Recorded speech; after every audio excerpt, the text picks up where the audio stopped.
Hi friends, Ayyanar துணை serial இனி வரப்போகிற எபிசோட்ஸ்க்கான ப்ரோமோ தான் இந்த வீடியோவில் பார்க்க போகிறோம். வாங்க ஃப்ரெண்ட்ஸ் பார்க்கலாம். சோழனுடைய ஓனர் சேரனுக்கு கால் பண்ணி விஷயத்த சொன்ன உடனே நிலா வேகமாக போயிட்டு பணத்தை, திவ்யா கிட்ட கொடுத்த பணத்தை திருப்பி கேட்டு வாங்கிட்டு வந்துட்டாங்க. அது அவருடைய ஓனர்கிட்டையும் கொடுத்து கேஸை வாபஸ் வாங்க சொல்லியும் கேட்டுட்டாங்க.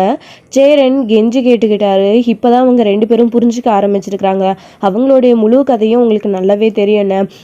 நிலா இந்த வீட்டை விட்டு போயிடக்கூடாது, சோழன் கூட சேர்ந்து வாழணும்னு நாங்கள் ஆசைப்படுறோம். நிலா மேலே இருக்கிற பாசத்தில் அவன் இந்த மாதிரி பண்ணிட்டான், அவனை மன்னிச்சு விட்டுருங்க அப்படின்னு சேரன் கெஞ்சி கேட்டதுனால அவரும் கேஸை வாபஸ் வாங்கிக்கிறேன்னு சொல்லிட்டு போலீஸ் ஸ்டேஷனுக்கு வந்து பேப்பர் நோட்டீஸ் எழுதி கொடுக்குறாருங்க. அதை பார்த்த உடனே இங்கே போலீஸுமே இருந்துக்கிட்டு, சரி நீங்கள் கேஸை வாபஸ் வாங்குறதுனால நான் வாபஸ் வாங்கிடுறேன், எழுதி கொடுத்துட்றேன், கையெழுத்து போட்டுட்டு நீங்கள் அவனை கூட்டிகிட்டு போகலாம் அப்படின்னு சொல்லிட்டு போலீஸ் சொல்கிறாரு. கான்ஸ்டபிள் ரெடி பண்ணுங்க பேப்பர்ஸ் அப்படின்னு சொல்லும்போது அவரும் சார் ஒரு 2 நிமிஷம் அப்படின்னு சொல்லிட்டு பேப்பர்ஸ் ரெடி பண்ணுறேன்னு சொல்லிட்டு ரெடி பண்ணிட்டு இருக்காங்க. அது வரைக்கும் சோழனோட திங்ஸ் எல்லாத்தையும், அவரோட ட்ரெஸ்ஸு இதெல்லாத்தையும் எடுத்துகிட்டு வந்து கொடுக்குறாங்க. கொடுத்த உடனே சோழனை வெளியில் விட சொல்கிறாங்க. சோழனும் வெளியில் வந்து நிற்கிறாங்க. ஜஸ்ட் மிஸ்டே இவளோட வாழ்க்கையே மொத்தமாக போயிருக்கோம். அப்புறம் இவன் கடைசி வரைக்கும் கம்பி எண்ண வேண்டியதாக தான் இருந்திருக்கும். இப்படி வேலை செய்கிற இடத்துல கை வைப்பாங்க. எப்பா என்னதான் பொண்டாட்டிக்காக இருந்தாலையும் இப்படியா பண்ணுவேன் அப்படின்னு சொல்லிட்டு இங்கே போலீஸ் வந்து கேட்கவும் சோழன் எதுவுமே பேசாமல் அமைதியாக நின்றுட்டுருக்காரு. அவருடைய ஓனருடைய முகத்தை பார்க்கவே இங்கே ரொம்பவே அசிங்கமாக இருக்குது நம்ம சோழனுக்கு. அதுக்கப்புறமா வந்து கேஸை வாபஸ் வாங்குறதுக்கு பேப்பர்ஸ் எடுத்துகிட்டு வந்து கொடுக்குறாரு. அவருடைய ஓனரும் கையெழுத்து போட்டுட்டு சரிப்பா சேரா நான் வரேன் அப்படின்னு சொல்லிட்டு போலீஸ்கிட்டையும் சொல்லிட்டு அவர் கிளம்பி வெளியில் போகிறாரு. இப்போது சோழா வட போகலாம் அப்படின்னு சொல்லிட்டு சேரன் கூப்பிட்டுட்டு போகிறாரு. ஆனால் கையை விடுனா அப்படின்னு சொல்லிட்டு இங்கே சோழன் சொல்கிறாரு. ஏண்டா என்ன ஆச்சு அப்படின்னு சொல்லிட்டு கேட்குறாங்க. வெளியில் அவருடைய ஓனர் போயிட்டு நின்றுட்டுருக்காரு.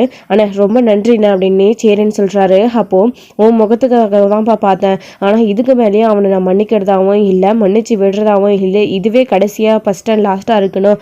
நீ சொன்னதுக்காக ஏதோ அவனை போனால் போகட்டுன்னு மன்னிச்சு விட்டுட்டேன். ஆனால் இனிமே வந்து அவனுக்கு என்னுடைய கார் டாக்ஸியில் அவனுக்கு வேலை கிடையாது, அவன் இனிமேல் என்கிட்ட வண்டி ஓட்ட வர தேவையில்லை அப்படின்னு சொல்லவும் அவன் எல்லாருக்கும் அதிர்ச்சி ஆகுது.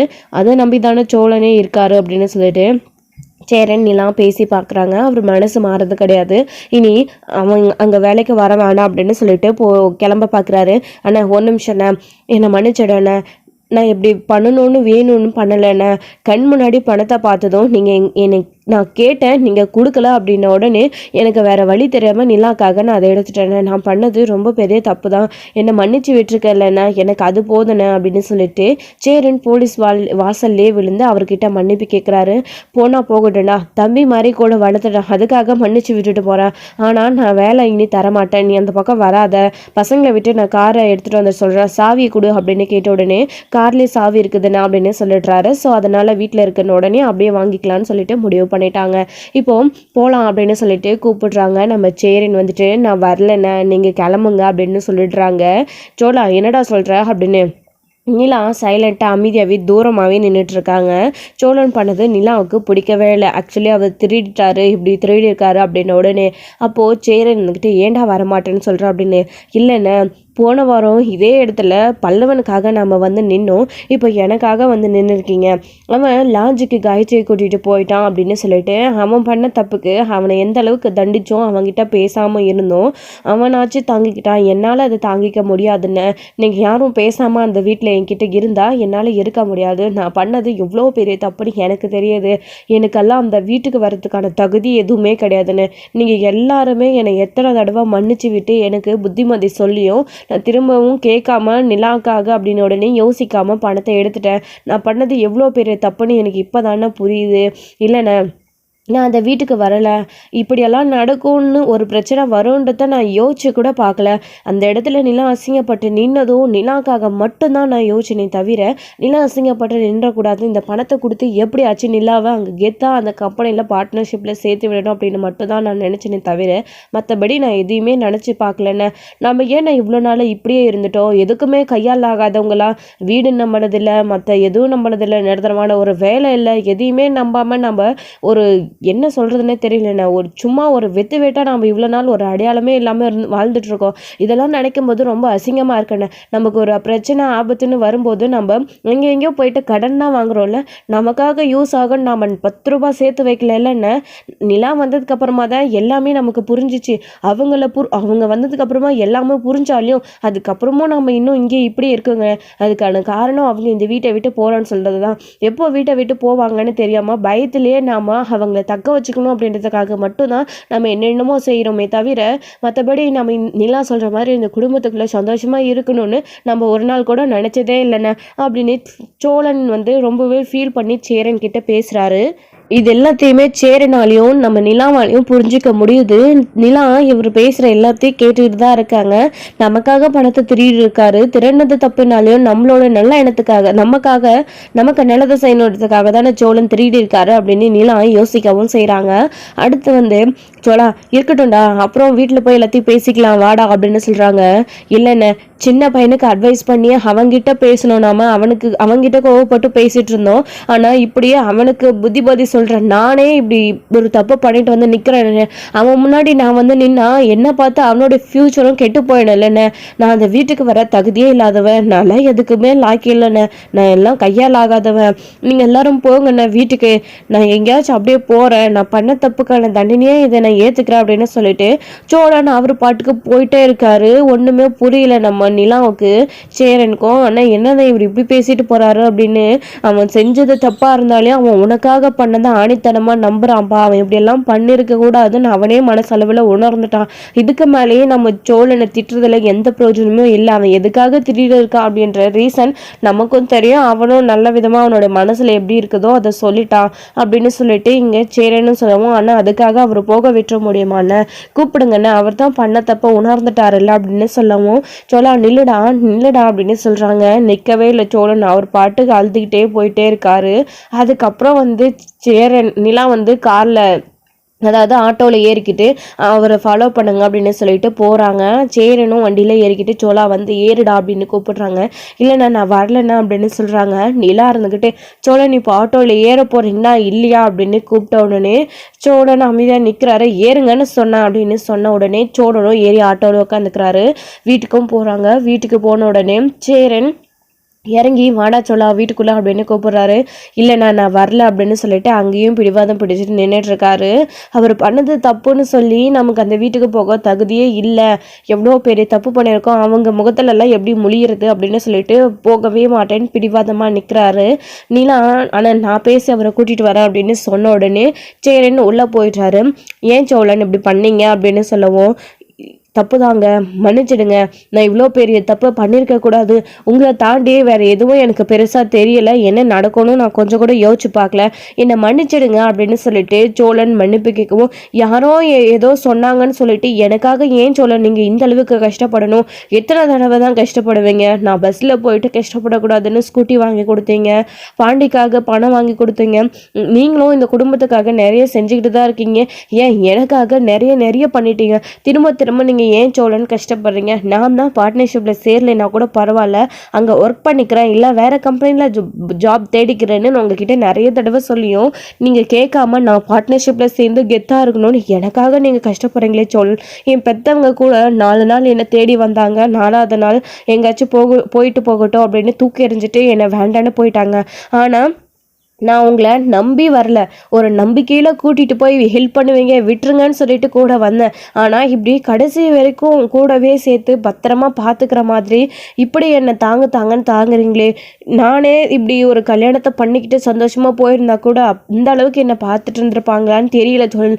முதல்ல நீங்கள் பண்ணதெல்லாம் கோவம் வந்துச்சு, உங்களுக்கு பிடிக்கல தான், ஆனால் எனக்காக நீங்கள் நிறைய விஷயங்களை பண்ணும்போது எனக்கு ரொம்பவே சந்தோஷமாகவும் பெருமையாக இருக்குது சோழன் அப்படின்னு சொல்லிட்டு நிலாவும் எங்கள் சோழன் கிட்ட பேசிட்டு இருக்கவும் என்னை மன்னிச்சிடுங்க அப்படின்னு சோழன் மன்னிப்பு கேட்குறாங்க. அதுக்கப்புறம் நிலாவுமே சரி விடுங்க, இனி இந்த மாதிரி தப்பை பண்ணாதீங்க, எனக்காக நீங்கள் உங்களை வருத்திக்கிட்டு கஷ்டப்படாதீங்க அப்படின்னு சொல்லிட்டு நிலாவும் சொல்லிட்டு சோழனுடைய கை கோத்து அப்படியே நெஞ்சில் சாஞ்சிக்கிறாங்க. ஸோ சோழனும் அப்படி நிலா நம்ம கிட்ட தோளில் சாஞ்சி அழுகும்போது யாருக்கா இருந்தாலும் உதவி பண்ணணும்னு தானே தோணும். ரோட்டில் ஒருத்தவங்க ரொம்ப கஷ்டப்பட்டுட்டு உட்காந்துட்டு இருக்காங்க அப்படின்னா அவங்களை கிராஸ் பண்ணி பண்ணி போகும்போது நமக்கு ஒரு மாதிரி கஷ்டமாக இருக்கும். இவருக்கு இந்த நிலைமை ஏன் வந்துச்சு, ஏன் இவர் இப்படி இருக்காரு அப்படின்னு சொல்லிட்டு அவருக்காக ஒரு பரிதாபம் இருக்கும்.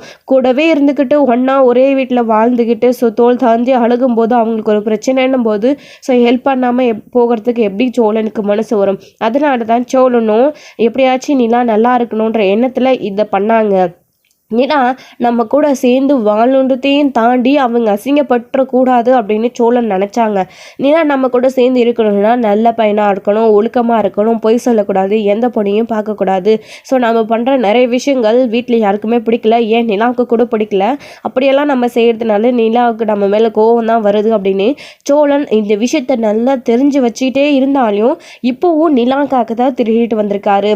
ஸோ இதுக்கு முன்னாடி பண்ண தப்பு எல்லாத்தையும் விட இப்போ பண்ணது அவர் பெரிய தப்பு தான். ஆனால் நிலாக்காக அப்படின்னு இந்த தடவை நிலா அதை புரிஞ்சுக்கிட்டனால தான் சோழன் கூட கட்டி அணைச்சிக்கிறாங்க. நிலாவுமே ரொம்பவே சந்தோஷமா இருக்காரு, சோழனுமே மனசுக்குள்ள. ஆனாலே அவர் பண்ணது ஒரு பெரிய தப்பு அப்படின்னு ரொம்ப குற்ற உணர்ச்சியில தான் இருக்காரு. நிலா அதுக்கப்புறம் சமாதானப்படுத்தி வாங்க வீட்டுக்கு போகலாம் அப்படின்னு சொல்லவும், ஒரு நிமிஷங்க, நீங்க அந்த பணத்தை எப்படி கொண்டு வந்து கொடுத்தீங்க, எப்படி என்னை வெளியில எடுத்தீங்கன்னு நான் தெரிஞ்சுக்கணும் அப்படின்னு கேட்குறாங்க. அதெல்லாம் எதுக்கு சோழன், வாங்க அப்படின்னு சொல்லவும், ஏங்க எனக்கு பதில் சொல்லுங்க அப்படின்னு கேட்குறாங்க. ஷோபனா கிட்ட போய் அந்த பணத்தை ரிட்டர்ன் வாங்கிட்டு வந்து உன்னோட ஓனர்கிட்ட கொடுத்து கேஸை வாபஸ் வாங்கி சொல்லிட்டோம் சோழன் அப்படின்னு சொன்ன உடனே சோழன் நிலா கிட்ட கோவம் தான் படுறாரு. ஏங்க எதுக்கு வாங்கினீங்க பணத்தை, எதுக்கு நீங்கள் திரும்ப வாங்கினீங்க? நான் ஜெயிலிருந்து கூட கஷ்டப்பட்டுருந்துருப்பேன்ல, உங்களுக்காக நீங்கள் சந்தோஷமாக கெத்தாக வேலை செஞ்சு உங்களோட ஆசையை நிறைவேற்றிருக்கலாம்ல அப்படின்னு சொல்லி கேட்கவும், என்ன சோழன் உங்களை ஜெயிலில் கஷ்டப்பட வச்சுட்டு நான் இங்கே வெளியே வேலை செஞ்சு சந்தோஷமாக இருக்கணுமா அப்படின்னு நிலா கேட்குறாங்க. எனக்கு உங்களுடைய சந்தோஷம் தாங்க முக்கியம் அப்படின்னு சொல்லவும், நீங்கள் எப்படி எனக்காக யோசிக்கிறீங்களோ, எனக்காக கஷ்டப்பட்டவர் நீங்கள் ஜெயிலில் கஷ்டப்படுறீங்களே அப்படின்னு சொல்லிட்டு எனக்கு வருத்தம் இருக்காதா சோழன்? விடுங்க, நான் வந்து அங்கே ஜாயின் பண்ணி ஒர்க் கூட பண்ணுறேன் அப்படின்னு அவங்க கிட்ட சொல்லிட்டு தான் வந்திருக்கேன். அப்படி இல்லைன்னா கூட பொறுமையாக பார்த்துக்கலாம் அப்படின்னு சொல்கிறாங்க. ஏங்க நீங்கள் கவலைப்படாதீங்க, நான் இந்த தடவைலாம் திருடாமல் வேறு எங்கேயாச்சும் திரும்பவும் கண்டிப்பாக கடன் வாங்கிட்டு வந்து நான் உங்களை பார்ட்னர்ஷிப்பில் சேர்த்து விடுவேன். நீங்கள் அங்கே ஒர்க் பண்ணக்கூடாது, ஒரு முதலாளியாக இருக்கணும் அப்படின்னு சொல்லிட்டு இங்கே சோழன் சொல்லுவோம். அதெல்லாம் ஒன்றும் வேணாம், பார்த்துக்கலாம், நீங்கள் முதல்ல வீட்டுக்குள்ளே வாங்க அப்படின்னு நிலா உள்ளே கூட்டிகிட்டு போகிறாங்க. சேரனும் அங்கே நின்று பார்த்துட்டு இருக்காரு. வாடா சோழா அப்படின்னு சொல்லிட்டு ரொம்பவே அடிபட்டிருக்கு சோழனுக்கு, ரொம்ப கஷ்டப்படுறாரு. உட்கார எந்திரிக்க கூட கை கால்லாம் கூட வலிக்குது. சாப்பிட்றா சோழா அப்படின்னு சேரன் சாப்பாடு கொடுக்குறாரு. அவரால் சாப்பாடு கூட எடுத்து சாப்பிட முடியல, ரொம்பவே கஷ்டமாக இருக்குது. ஷோல்டர்லாம் வந்து வலிக்குது, அவ்வளோ அடிச்சிருக்காங்க. ஸோ இதை பார்த்து சேரன் இருந்துக்கிட்டு, என்னடா சோழா நான் ஊட்டி விட்டுட்டாடா அப்படின்னு சொல்லுவோம். இல்லைன்னா பரவாயில்ல நானே சாப்பிட்டுக்கிறேன் அப்படின்னு சொல்லிட்டு சோழன் ரொம்ப ரொம்ப கஷ்டப்பட்டு ஒரு 2 வாய் சாப்பிட்றாரா. அவங்க சாப்பிட்றத பார்த்துட்டு நிலா புரிஞ்சுக்கிறாங்க. கொடுங்க சோழன் அப்படின்னு சொல்லிட்டு நிலா சோழனுக்கு ஊட்டி விடுறாங்க. இதெல்லாம் பார்த்து சோழன் ரொம்பவே கண் கலங்குறாங்க. இப்போ எதுக்குடா அழுகிற சேரன் வந்து சோழனை கேட்குறாங்க, எதுக்குடா அழுகிற அப்படின்னு சொல்லிட்டு. இல்லைண்ணே அப்படின்னு சொல்லிட்டு, நீ எதுக்காக பண்ணன்றதை நாங்கள் எல்லாரும் புரிஞ்சுக்கிட்டோம்டா. நிலா நான் உன்னை கேட்கட்டாப்பா, இந்த விஷயம் பல்லவனுக்கு பாண்டியனுக்கு வீட்டில் அப்பாவுக்கு யாருக்கும் தெரிய வேணாம் அப்படின்னு சொல்கிறாங்க. நான் பார்த்துக்கிறேன், நான் யார்கிட்டையும் சொல்ல மாட்டேன் அப்படின்னு. சோழா நீயும் சொல்லாதடா அப்படின்னு. ஏன் நான் சொல்லக்கூடாதுன்னு சொல்கிற அப்படின்னு. இப்போ தானடா நீ நான் பண்ண விஷயம் தெரிஞ்சா என்ன மாதிரியே எனக்கு பின்னாடி இருக்கிற தம்பிங்க 2 பேரும் கெட்டு போயிடுவாங்கன்னு சொல்லி ஃபீல் பண்ணி அழுத. அதனால நீ செஞ்ச தப்ப நாங்கள் யார்கிட்டையும் சொல்ல போகிறது கிடையாது, அந்த பிரச்சனை முடிஞ்சு போச்சு, இதோட விட்டுறடா அப்படின்னு சொல்லிட்டு இங்கே சேரன் வந்து வீட்டில் யார்கிட்டையும் சொல்ல வேண்டாம் அப்படின்னு சொல்லிடுறாங்க. ஸோ அதனால் நிலாவும் சரிண்ணே அப்படின்னு சொல்லிட்டு அமைதி ஆயிடுறாங்க. அடுத்து படுத்து தூங்க சோழன் கஷ்டப்படுறாரு அப்படின்னு சொல்லிட்டு வழியில் ரொம்ப துடிக்கிறாருன்னு சொல்லிட்டு சேரன் ஒத்தனை கொடுக்கலான்னு சொல்லிட்டு சுடு தண்ணி வச்சுட்டு வந்து ஒத்தனை கொடுத்துட்ருக்காங்க. சோழ கொஞ்சம் பொறுத்துக்கடா எல்லாம் சரியாக போயிடும் அப்படின்னு சொல்லிட்டு சோழன் கவர்ந்து படுத்துட்ருக்காரு. ஸோ முதுகுலலாம் ஒத்தனை கொடுத்துட்ருக்காங்க. அப்போ நிலா வந்து அண்ணா நான் பண்ணுறேண்ணா அப்படின்னு சொல்கிறாங்க. பரவாயில்லப்பா நீ போய் படுப்பா நான் பார்த்துக்கிறேன் அப்படின்னு. கொடுங்கண்ணா, அவர் எனக்காக தானே கஷ்டப்படுறாரு, எனக்கு அதை பார்க்கும்போது ரொம்ப கஷ்டமாக இருக்குது, நான் பண்ணுறேன் அப்படின்னு சொல்லிட்டு பண்ணுறாங்க. ஸோ சோழனும் நிலாவும் ஒன்று சேர இது ஒரு நல்ல வாய்ப்பு. இப்போயாச்சும் நிலாவுக்கு சோழன் மேலே ஒரு நல்ல எண்ணம் வந்து அவங்க 2 பேரும் பிரியாமல் சேர்ந்து வாழணும் அப்படின்னு சேரன் நினச்சிக்கிட்டு சரிப்பா அப்படின்னு சொல்லிட்டு விட்டு விலகி தனியாகவும் போயிட்டு படுத்து ரெஸ்ட் எடுத்துட்டு இருக்காரு. அவர் வந்து நிலா சோழன் மட்டும்தான் இங்கே இருக்காங்க. அதுக்கப்புறம் வந்து ஒத்தனை கொடுத்து எடுத்து வச்சுட்டு நிலா கூடவே இருக்காங்க. கொஞ்ச நேரத்தில் சோழனுக்கு வந்து பயங்கரமாக வந்து ஃபீவர் ஆகிடுது. உள்ளுக்குள்ளே அவர் நிறைய பயந்து அடி தாங்க முடியாத. ஸோ ஜுரமும் வந்துடுது. நிலா ரொம்ப பதற்றமாக ஆரம்பிச்சிடுறாங்க. உடனே டேப்லெட் கொடுக்கலாம் அப்படின்னு சொல்லிட்டு வீட்டிலே வந்து டேப்லெட் வச்சுருக்காங்க. ஸோ ஃபீவருக்காக அதை எடுத்துகிட்டு வந்து சோழனை போட சொல்லிட்டு இருக்காங்க. நிலா அப்படி கொடுத்தாலையும் ஈரத்துணியை நெத்தியில் போட்டுட்டு நைட் ஃபுல்லாக வந்து தூங்காமல் சோழன் பக்கத்துலேயே உட்காந்துட்ருக்காங்க. பாண்டி நடுராத்திரியில் வீட்டுக்கு வராரு. ஸோ வானத்தியை வந்து கூப்பிட்டுட்டு போயிட்டு இன்னைக்கெல்லாம் ஊர் சுற்றிட்டு வீட்டில் விட்டுட்டு அப்போ வந்த உடனே இப்படி உட்காந்துட்டு இருக்கிறத பார்த்ததுமே சோழனுக்கு அடிபட்டிருக்கு இல்லைங்களா, அதெல்லாம் பார்க்குறாங்க. பார்த்துட்டு என்ன ஆயிருக்கும் இவனுக்குன்னு யோசிக்கவும் செய்கிறாங்க. அப்போல்லாம் நிலா அங்கேயே உட்காந்துட்டு இருக்காங்க. நேரத்தில் அவங்கள டிஸ்டர்போ பண்ண வேண்டாம் அப்படின்னு சொல்லிட்டு அப்படியே பாண்டியும் போயிட்டு உள்ளே போயிட்டு படுத்து தூங்கிடுறாரு. பல்லவன் வந்து ஆக்சுவலி அவங்க ஃப்ரெண்டோட சேர்ந்து எக்ஸாம் எடுத்துட்டு ஃப்ரெண்டோட வீட்லேயே படிச்சுட்டு இருக்காரு. ஸோ வீட்டுக்கு வர்றது கிடையாது. நடேசன் வழக்கம் போல் போயிட்டு வந்தாரு, சாப்பிட்டுட்டு வெளியவே படுத்து தூங்கிட்டாரு. நடக்கிற எதுவுமே அவருக்கு தெரியாது. அதுக்கப்புறம் வந்து காலையிலே வந்து நிலா வந்து எந்திரிச்சிடுறாங்க. ஸோ விடிய காலையிலே சேரனும் எந்திரிச்சு காஃபிலாம் போட்டுட்ருக்காங்க. ஸோ அப்போது நிலா சோழன் பக்கத்துலேயே உட்காந்துட்டு இருக்கிறத பார்த்து அவருக்கு ரொம்பவே சந்தோஷமாக தான் இருந்துச்சு.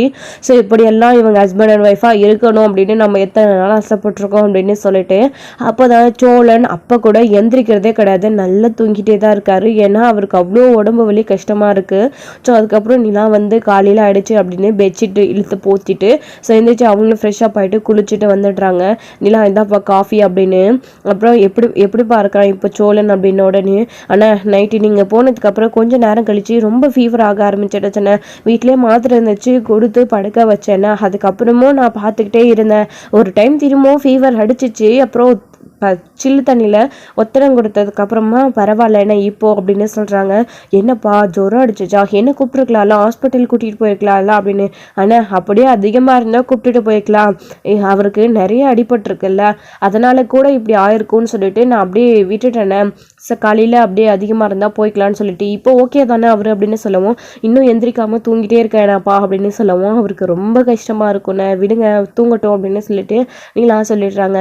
சரிப்பா அப்படின்னு. ஆனால் நீங்கள் வேலைக்கு கிளம்புறது தானே, கிளம்புங்க, நான் அவரை பார்த்துக்கிறேன் அப்படின்னு. என்னப்பா தனியாக பார்த்துப்பியா அப்படின்னு. அதெல்லாம் பார்த்துப்பண்ண அப்படின்னு சொன்னதும், சரிப்பா நான் சமைச்சு வச்சுட்டு கிளம்புறேன் அப்படின்னு. அப்போ தான் பாண்டி வராரு. பாண்டி ஃப்ரெஷ்ஷப் ஆகிட்டு வந்த உடனே, ஆனால் நைட்டே கேட்கலான்னு நினச்சா எல்லாரும் நல்லா தூங்கிட்டு இருந்ததுனால நான் எதுவுமே கேட்கல, சோழனுக்கு என்னென்ன ஆச்சு அப்படின்னு கேட்கும்போது திருன்னு 2 பேரும் முழிக்கிறாங்க. ஆனால் சொல்லுண்ணே அப்படின்னு கேட்கும்போது, அதெல்லாம் ஒன்றும் இல்லை பாண்டி, ஏன் கேட்குறீங்க அப்படின்னு. இல்லைங்க, நீங்களும் உட்காந்து சோழன் பக்கத்துலேயே தூங்கிட்டு இருந்தீங்க, நேற்றெல்லாம் நானும் ஆள் இல்லை, என்னமோ நடந்திருக்கு, சோழனுக்கு நிறைய அடிபட்டிருக்கு, என்னாச்சுன்னு கேட்டால் எதுவும் சொல்ல மாட்டேன்றீங்க அப்படின்னு சொல்லவும் சேரன் பேச்சை மாத்திடுறாரு. அதெல்லாம் ஒன்றும் இல்லை பாண்டி விடுடா அப்படின்னு. இல்லைண்ணா சொல்ல போறீங்களா இல்லையா அப்படின்னு கேட்கும்போது போய் சொல்றாரு. அது ஒன்றும் இல்லடா, நிலாவை யாரோ போகும்போது வழியில டீஸ் பண்ணியிருக்காங்க, சோழன் அவங்க கிட்ட சண்டைக்கு போயிருக்கா, அந்த சண்டையில அடிபட்டிருக்கடா, வேற ஒன்றும் இல்லை அப்படின்னு சொல்லவும், ஆனா என்னென்ன யாருண்ண, வானத்தோடைய அண்ணனா அப்படின்னு கேட்குறாங்க. ஐயோ பாண்டி நீங்க அப்படியெல்லாம் புரிஞ்சுக்காதீங்க, அவரெல்லாம் இல்லை, அவரு கடைசியா அதுக்கப்புறம் என்கிட்ட தொந்தரவுக்கே வர்றது கிடையாது அப்படின்னு.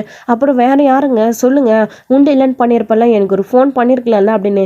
பாண்டி நீங்களே வானத்தை கொட்டுட்டு சந்தோஷமா வெளியில போயிருக்கீங்க, உங்களை எதுக்கு நாங்கள் தொந்தரவு பண்ணணும், விடுங்க பாண்டி அப்படின்னு. இல்லைங்க உங்களை டீஸ் பண்ணியிருக்கேன், சோழன் மட்டும் தனியாக பாருங்க, அவன் தனியாக இருந்ததுனால தான் இப்படி அடிபட்டிருக்கு, கூட நாங்கள் இருந்திருந்தா எதுவும் ஆயிருக்காது இல்லை, உங்களை ஒருத்தன் இது பண்ணியிருக்கான்னா அவன் யாரு, அவனை விடக்கூடாது அப்படின்னு பாண்டி பேசுகிறாங்க. அப்போது சேரன் இருந்துக்கிட்டு இவனை சமாளிக்கிறதுக்கு இப்படி சொல்லலான்னு பார்த்தா இதே இவன் பிடிச்சிக்கிட்டானே அப்படின்னு நினச்சிக்கிட்டு, டே பாண்டி அதெல்லாம் ஒன்றும் இல்லை, அதான் சோழனே அவங்களுக்கு சரியாக கொடுத்துட்டு வந்துட்டான், அதில் இவனுக்கு லேசாக அடிபட்டிருக்கு, அவனுக்கு டயர்டாக இருக்குது, ஜுரம் வர அடிச்சிச்சின்னு சொல்லிச்சின்னிலாம், அதான் அவன் தூங்கிட்டே இருக்கான், அதெல்லாம் ஒன்றும் இல்லை, அவன் எந்திரிச்சிருவான், நீ கடைக்கு கிளம்பு, நேற்றுலாம் கடைக்கே போகலைல்ல அப்படின்னு சொல்லவும், ஆமாண்ணே சரிண்ணே, சரி ஏதாச்சுன்னா ஃபோன் பண்ணுங்க அப்படின்னு சொல்லிட்டு பாண்டியும் கடைக்கு கிளம்பிடுறாரு. சேரன் சமைச்சு வச்சுட்டு கிளம்புறான்னு சொல்லிட்டு கிளம்பிடுறாரு. மணி இருக்க 9 o'clock மேலே ஆகிடுது. சோழன் சாப்பிடாம ஒன்றும் படுத்துட்டே இருக்காரு. நைட்டும் சரியாக சாப்பிடல அப்படின்னு நிலா சோழனை எழுப்புறாங்க. எழுப்பும்போது சோழனுக்கு இன்னும் ஃபீவர் அடிச்சுக்கிட்டே தான் இருக்குது. இவ்வளோ நேரம் தொட்டு பார்க்காம விட்டுட்டோமே அப்படின்னு சொல்லிட்டு சோழன் எந்திரிச்சு உட்காருங்க அப்படின்னு சொன்ன உடனே எந்திரிச்சு உட்காடுறாங்க. ஒரு குழந்தைய பார்த்துக்கிற மாதிரி, ஒரு குழந்தைக்கு ஃபீவர் வந்தால் எப்படி நிலா பார்த்துப்பாங்களோ அதே மாதிரி சாப்பாடு கொடுக்குறாங்க, திரும்பவும் டேப்லெட் கொடுக்குறாங்க, ஹாஸ்பிட்டல் கூப்பிடுறாங்க.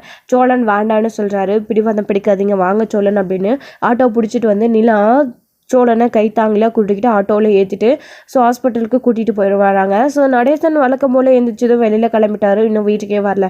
பல்லவன் ஃப்ரெண்டோட வீட்டிலேருந்து அப்படியே காலேஜுக்கு எக்ஸாம் எழுத போயிட்டாரு, அவரும் திரும்பி வீட்டுக்கு வரல. பாண்டிய ஒரு வழியாக சமாளிச்சிட்டாங்க. ஹாஸ்பிட்டல் கூட்டிகிட்டு போய் இன்ஜெக்ஷன் போட்டுட்டு டேப்லெட் வாங்கிட்டு மருந்து வாங்கிட்டு அடிப்பட்ட காயத்துக்கெல்லாம் திரும்பவும் நிலா வீட்டுக்கு கூட்டிகிட்டு வராங்க. சோழன் உட்காந்து ரெஸ்ட் எடுத்துகிட்டு இருக்காங்க. சாரிங்க அப்படின்னு திரும்பவும் சொல்கிறாரு. இன்னும் நடந்த தேவையை நீங்கள் நடிச்சிட்டு இருக்கீங்களா, விடுங்க சோழன் அப்படின்னு சொல்கிறாங்க. இல்லை என்னால் தானே, உங்களுக்கும் கஷ்டம் அப்படின்னு. நீங்கள் என்ன கஷ்டப்பட்டீங்க சோழன், நீங்கள் எனக்கு ஹெல்ப் தான் பண்ணியிருக்கீங்க, நான் தான் உங்களை கஷ்டப்படுத்துகிறேன் அப்படின்னு ஒருத்தர் பேசிகிட்டு இருக்காங்க. ஸோ இதோட இந்த எபிசோட் வந்து முடிச்சிருக்காங்க. அடுத்தடுத்த எபிசோடில் என்ன நடக்க போகுது அப்படின்றத வெயிட் பண்ணி நெக்ஸ்ட் ஆடியோவில் பார்க்கலாம். தேங்க்யூ.